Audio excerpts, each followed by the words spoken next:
my God, what the? You can't see it or hear it, but Wi-Fi blankets our homes, our cities, and our schools. Children today are growing up in a sea of radio frequency microwave radiation that did not exist 5 years ago. Our safety agencies dispute that wireless devices like mobile phones cause harm. I don't think it's good enough to say at the moment that mobile phone use does cause cancer. Cell phones emit pulsed radiation.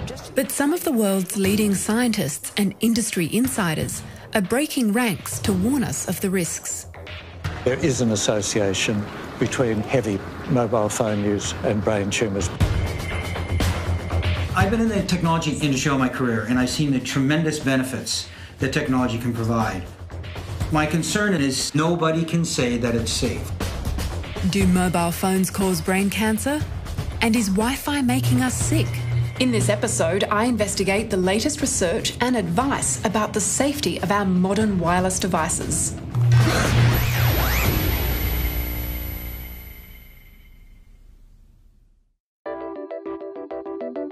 The digital revolution has transformed our lives. Phones, tablets, watches, and laptops, all connected to wireless networks. We use these devices to make calls, send texts, write emails, play music, take photos, and even watch TV. In fact, chances are you could be watching this on your wireless device right now. We've gone from the equivalent of the horse and buggy to the jet in about 10 years. The transformation in technology has been without precedence. The devices that are held directly next to the body, the mobile phone, the cordless phone, are the ones we are most concerned about. When US cancer epidemiologist Dr. Deborah Davis was first told about the risks of mobile phones, her reaction was predictable disbelief. I said, "What are you talking about? There's no problem. If there were a problem, I would know about it." Because, of course, I was working at the National Academy of Sciences. I was working at the Cancer Institute, professor of epidemiology at the University of Pittsburgh. And I frankly thought, there's nothing to this. Then, however, I began to look. And the more I looked, the more concerned I became. Dr. Davis has had a distinguished career as a presidential appointee for the Clinton administration and is recognised internationally for her work on environmental, health and disease prevention. She was recently in Australia holding a series of public seminars. People are assuming everything's fine until we have evidence that we're in the middle of a disaster. Today, there's over 6 billion phone subscriptions worldwide. Many of them smartphones, with apps that frequently receive and transmit electromagnetic signals. In a similar way, the human body has electromagnetic fields. Electrical currents flow through nerve fibres and muscle tissue, and external interference can disrupt those signals. Our heart and our brain are electric. We need to understand that exposing our electric body to mobile phone radiation for thousands of minutes a month, for hundreds of hours, over a lifetime, it's going to have a biological effect on you. In fact, the BlackBerry comes with a warning. It says, if you have a pacemaker implanted in your chest, keep the mobile device at least 20 centimeters away. Well, your heart is a pacemaker, whether you have a machine in it or not. So obviously you want to protect your heart and the rest of your body. Finnish radiation biologist Dr. Darius Lazinski is an internationally recognised expert in radiation safety and has been an advisor to the WHO on such matters. He says most people with a smartphone nowadays may be unwittingly breaching the safety limits of their device.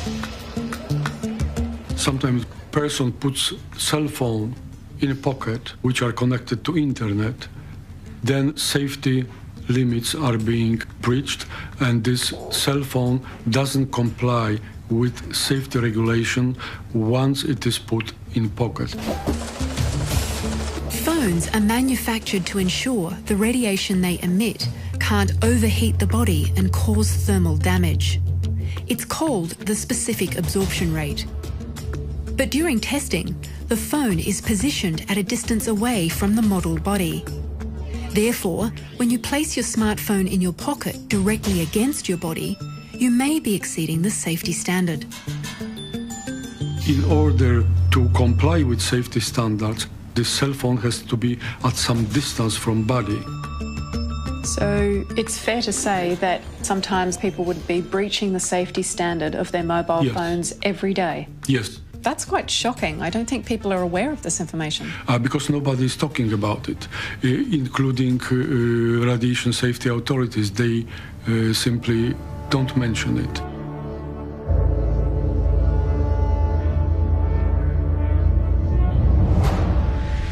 Electromagnetic radiation is everywhere. We have always been exposed to natural sources like the sun, but there are some sources of radiation that are man-made.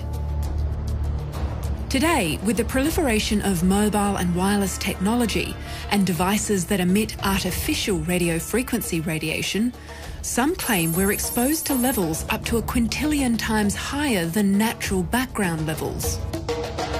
The spectrum of electromagnetic radiation ranges from ionising radiation, like X-rays, which have enough energy to knock electrons out of their orbit and cause cancer, to non-ionising radiation, like microwaves, which have much less energy and considered to be safer.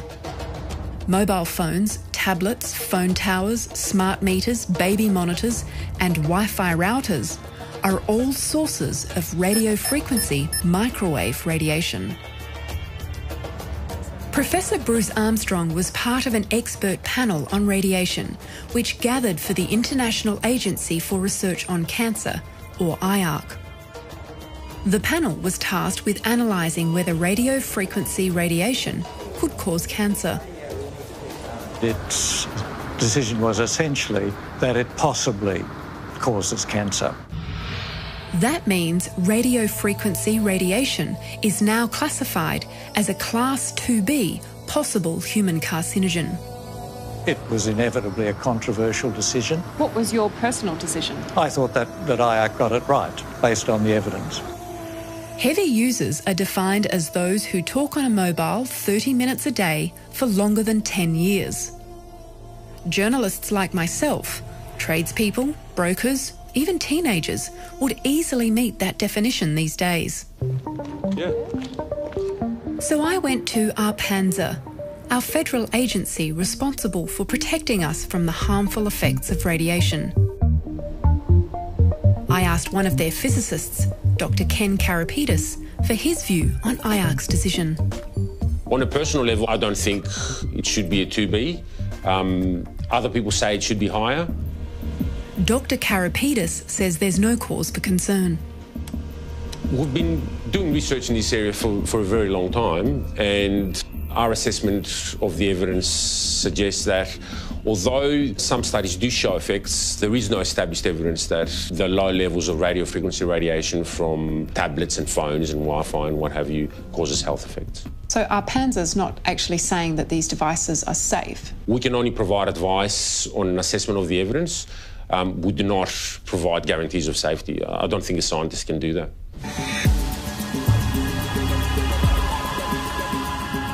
In Ontario is the former head of Microsoft Canada, Frank Clegg. He has gained valuable insight into the machinations of the tech industry. I've been in the technology industry all my career, and I've seen the tremendous benefits that technology can provide. My concern is nobody can say that it's safe. All my industry and all government agencies say is there's no proof of harm. And to my mind, that's not the same as saying it's safe. Mr. Clegg points out the safety standard only protects people from thermal damage that can occur through overheating. But scientists have demonstrated that radiation-emitting devices can cause DNA damage without heating tissue. These are non-thermal effects. Unfortunately, the safety standards in North America and in Australia are based on this theory that's many decades old, that if tissue doesn't get heated, then it can't cause harm. And that's just out of date. And what the biologists tell us, and have shown in many, many experiments, and again, peer-reviewed published papers, that there is damage done at the DNA level, and from a biological standpoint, it's non-thermal radiation can cause and does cause harm to humans.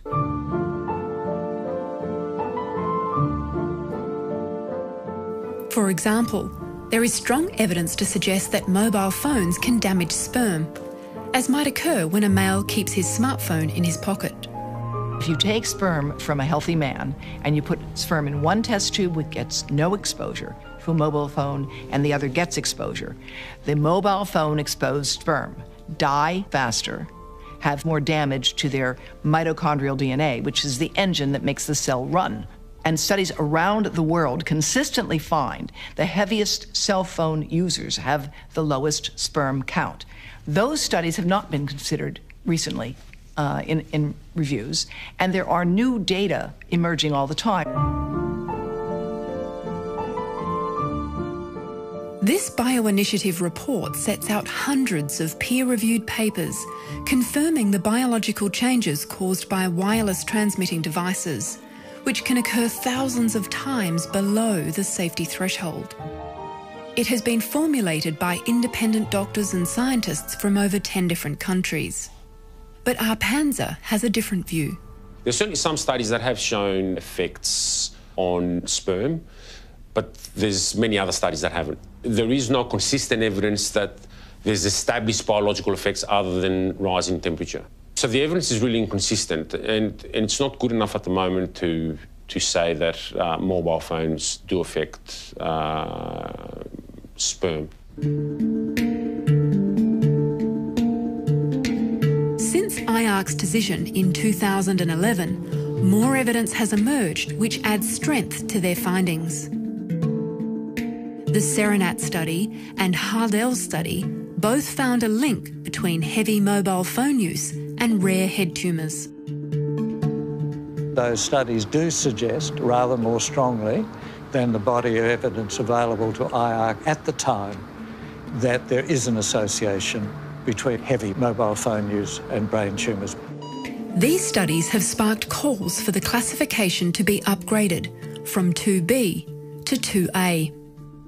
My colleagues and I since then, some of whom have worked at the World Health Organization with me in the past, have just published an article saying that mobile phone radiation is a probable human carcinogen, with newer studies showing that people who begin to use cell phones regularly and heavily as teenagers have 4 to 8 times more malignant glioma, that's a brain tumor, 10 years later.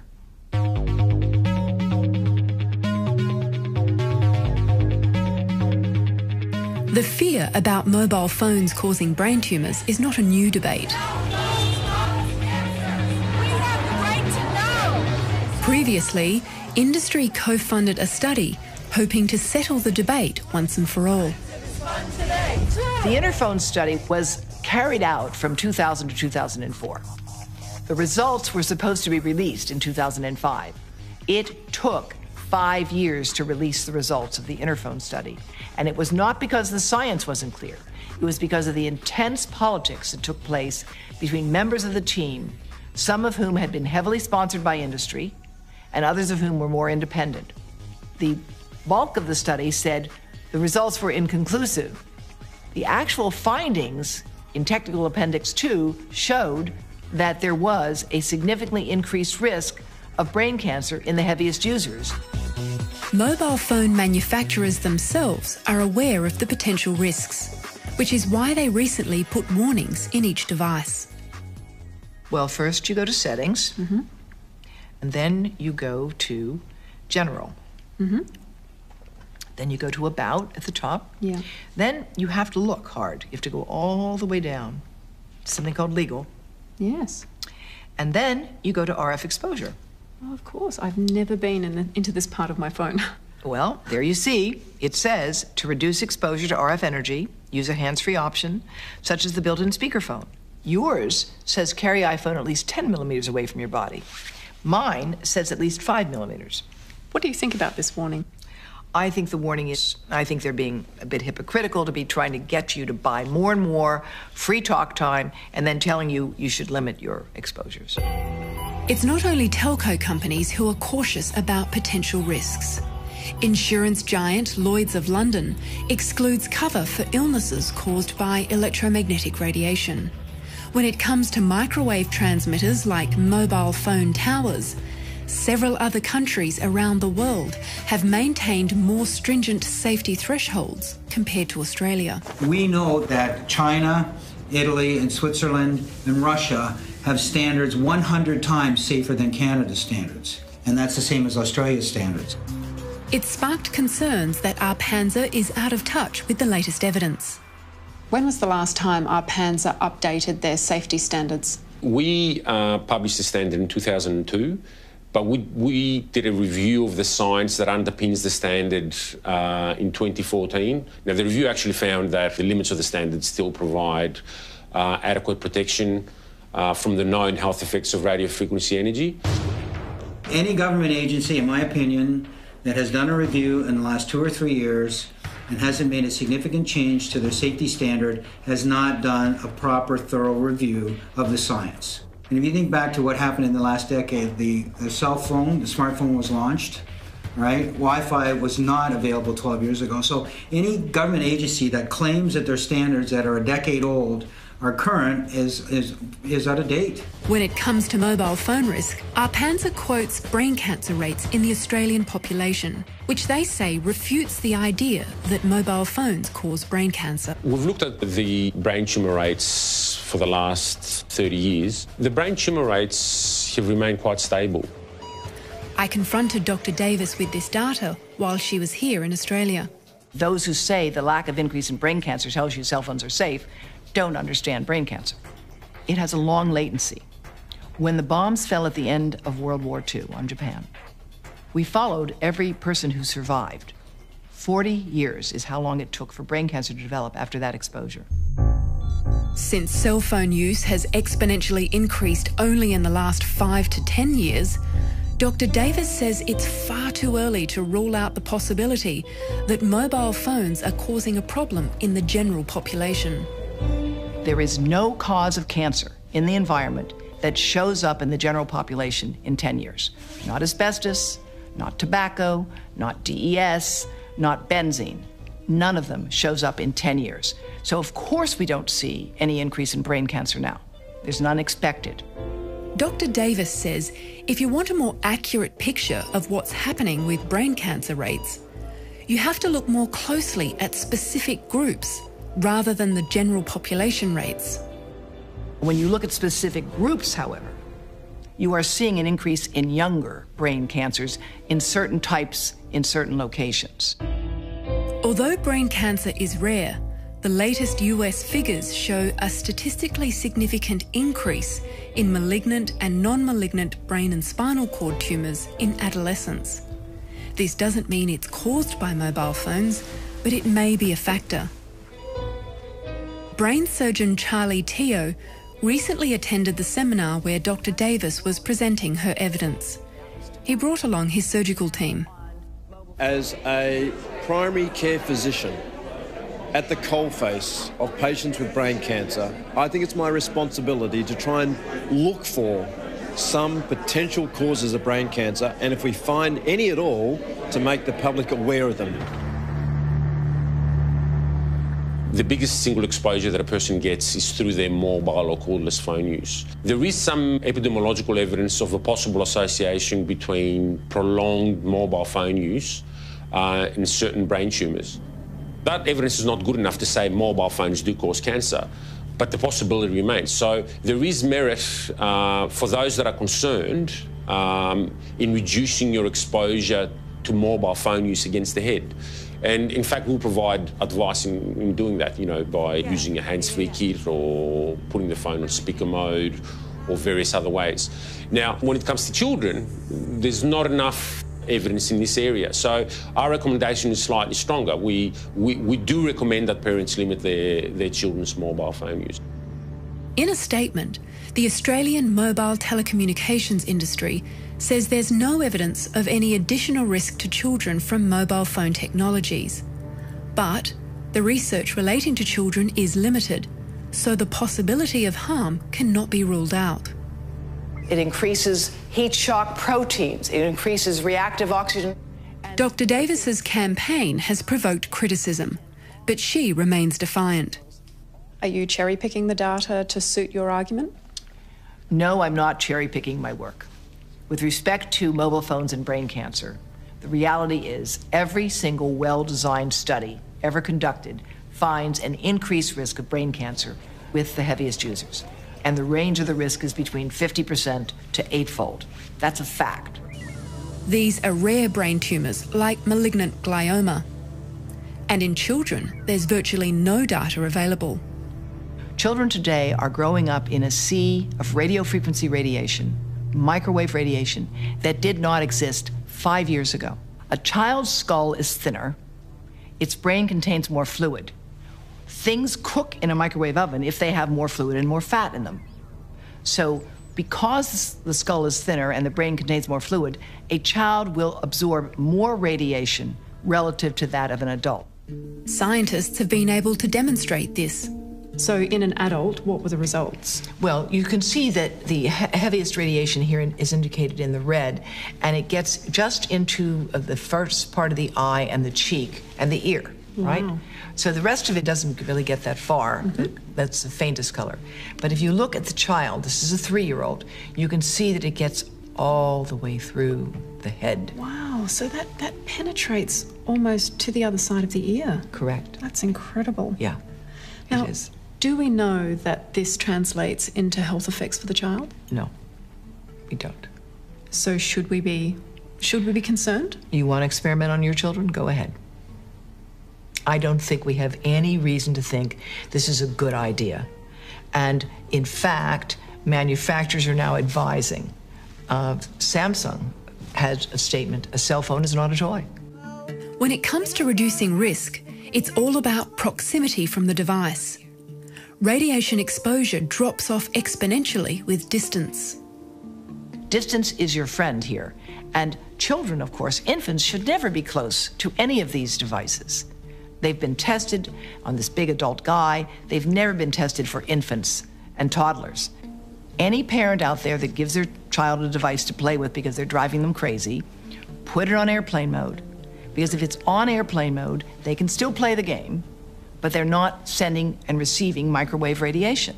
So it's not that it should be no devices, it's just we've got to be more careful about how we use them.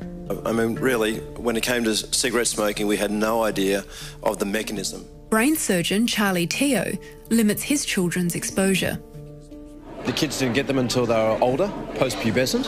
I absolutely forbid them to use it holding up to their head. They've got to put it on speakerphone or use a device. When they go to bed at night, they have to have it at least 1 arm's length away from their head, not to be under the pillow, not to be on the bedside table.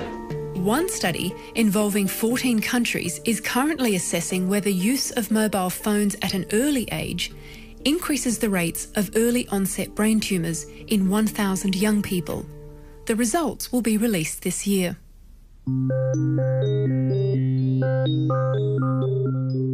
Unlike mobile phones, which can be switched off, Wi-Fi exposure is constant. This is the toolbox of the 21st century, okay? The 2008 education revolution under the Rudd government led to the rollout of Wi-Fi routers in public schools across the country. But some parents are concerned about their children's exposure to Wi-Fi in the classroom. So basically when a child starts high school, they're at school for anywhere from 4 to 6 years, and they're sitting in radio frequency, microwave radiation, the 2B possible carcinogen, and the routers are pulsing all day, every day. On top of that, you've got mobile telephones, you've got their laptops, so you've got this whole layering of radio frequency, microwave radiation that we've never been exposed to before in the past. So with regards to that layering effect, who's to say what the consequences of that will be for that child's long-term future? Unfortunately, we weren't granted access to measure the levels of Wi-Fi radiation in this school. The Department of Education didn't respond directly to our question about the risks of exposing children to Wi-Fi, but they did state that the Australian government is supporting research into the effects of electromagnetic energy on people's health. Libby says parents should not be forced to choose between educating their children and safeguarding them. It's almost a case of involuntary consent. In a world where we sign permission slips at school for absolutely everything, no parent has given their child permission to sit in the 2B possible carcinogen, but yet they're unaware that that's what they're sitting in. Earlier in my career, we were on a campaign to get technology into schools, which did include Wi-Fi. So yes, I was a proponent, and I wish I'd known then what I know now, because I hope and I believe that my message would have been different. If you can't say it's safe, then you be cautious about how you use it. The industry body acknowledges concerns about the greater vulnerability of children during development, because young people will use Wi-Fi for most of their lives, unlike this adult generation. But they also say this has already been factored in the safety threshold. While the Australian government's position on Wi-Fi remains unchanged, other countries are making changes. In France, for example, legislation was passed banning Wi-Fi in nurseries and daycare centres. The National Library of France and other libraries in Paris have removed Wi-Fi networks altogether. We do need to create digital citizens, and we want children to know how to use the internet, how to find information. That's all very important. Wherever possible, the Israeli government advises using wired as opposed to wireless. For schools, we need to go wired whenever possible. Routers right now are programmed that they're on 24/7. There's no reason for that. They ought to have an on and off switch. And it's not just in schools. Nowadays, many homes and offices have Wi-Fi as well. The location of the routers, it's really important. Don't have a router in your bedroom. Don't have a cordless phone next to your bed. Keep these things some distance away. You can set your router in a closet furthest away from where people regularly spend time. That's what you should do. And if you can't avoid it, you're in a small apartment, get in the habit of turning it off, certainly when you're sleeping. What we'll do is we'll just turn the router on with our switch. We've basically instituted some simple switches at the high school that would work a little bit just like a light switch, and it's been trialled in several classrooms where if the teacher needs the computer that lesson, they'll basically switch the switch on and the router will start up, and if it's not needed, they'll turn it off. So it's quite simple.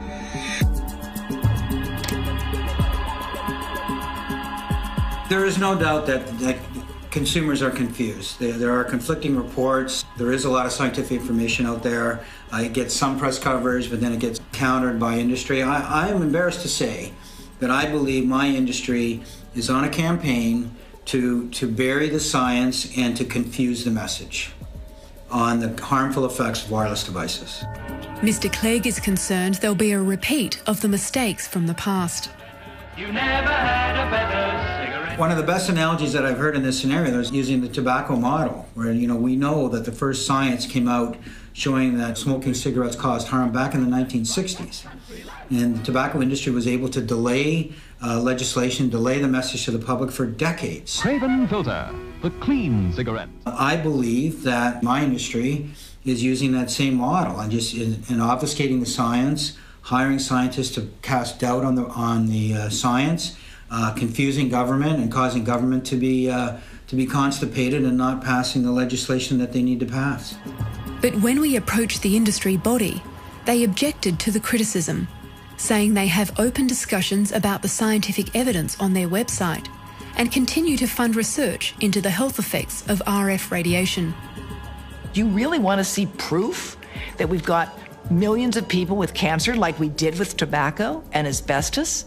Is there any question we should have acted sooner?